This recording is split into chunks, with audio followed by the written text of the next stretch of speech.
Petroleum ministry से एक update आया है। इंडिया के पास 50 दिन का क्रूड ऑयल रिजर्व अवेलेबल है। तो क्या मिडिल ईस्ट वॉर की वजह से इंडिया में फ्यूल प्राइसेस बढ़ेंगे? अभी के लिए गवर्नमेंट का कहना है कि फ्यूल प्राइस बढ़ाने का कोई इमीडिएट प्लान नहीं है। इंडिया के पास पेट्रोल और डीजल के लिए लगभग 50 दिन का स्टॉक है। एलपीजी और एलएनजी रिजर्व्स करीब 8 हफ्ते तक चल सकते हैं। इंडिया अभी भी रशिया से क्रूड ऑयल इंपोर्ट कर रहा है और फरवरी में रशिया इंडिया का सबसे बड़ा सप्लायर था। लगभग 20% टोटल इंपोर्ट्स वहीं से आए। सबसे बड़ी कंसर्न है स्ट्रेट ऑफ हॉर्मोज, जहां से लगभग 40% मिडिल ईस्ट ऑयल इंडिया तक आता है। अगर वहां डिसरप्शन होता है तो शिपिंग और इंश्योरेंस कॉस्ट बढ़ सकती है। लेकिन रशियन ऑयल ऑल्टरनेट रूट से आता है, जैसे स्ट्रेट ऑफ मलाक्का के थ्रू, जो हॉर्मोज को अवॉइड करता है।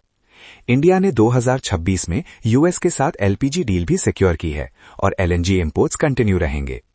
अगर वॉर लंबा चलता है तो प्राइसेस पर प्रेशर आ सकता है, लेकिन फिलहाल के लिए इंडिया प्रिपेयर्ड लग रहा है।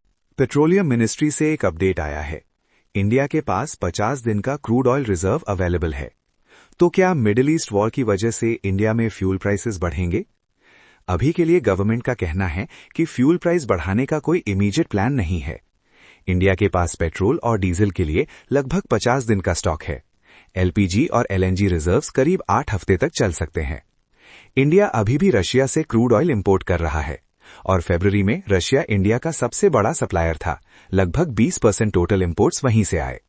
सबसे बड़ी कंसर्न है स्ट्रेट ऑफ हॉर्मोज, जहां से लगभग 40% मिडिल ईस्ट ऑयल इंडिया तक आता है। अगर वहां डिसरप्शन होता है तो शिपिंग और इंश्योरेंस कॉस्ट बढ़ सकती है। लेकिन रशियन ऑयल ऑल्टरनेट रूट से आता है, जैसे स्ट्रेट ऑफ मलाक्का के थ्रू, जो हॉर्मोज को अवॉइड करता है। इंडिया ने 2026 में यूएस के साथ एलपीजी डील भी सिक्योर की है और एलएनजी इंपोर्ट्स कंटिन्यू रहेंगे।